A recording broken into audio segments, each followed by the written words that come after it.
সাংবাদিক ভাইয়েরা, আজকে আনন্দের সাথে জানাচ্ছি যে আপনারা আমাদের এই ডাকে উপস্থিত হয়েছেন।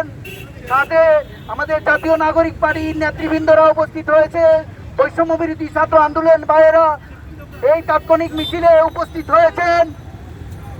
আমরা গভীরভাবে লক্ষ্য করেছি যে আমাদের জাতীয় নাগরিক পার্টি এবং বৈষম্য বিরোধী ছাত্র আন্দোলনের বিভিন্ন নেতাকর্মীদের উপরও বাংলাদেশের বিভিন্ন জায়গায় এই কুখ্যাত ছাত্রলীগ নামধারী পশুরা হামলা করতেছে।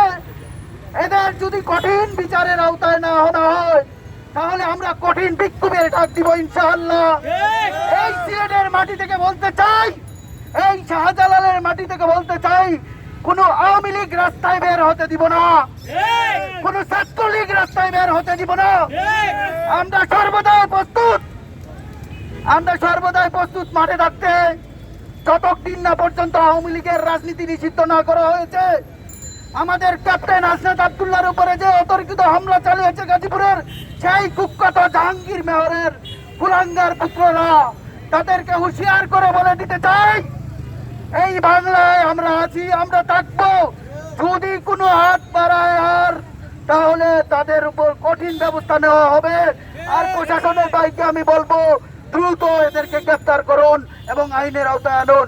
এই বলে আমার বক্তব্য এখানে শেষ করছি। আসসালামু আলাইকুম।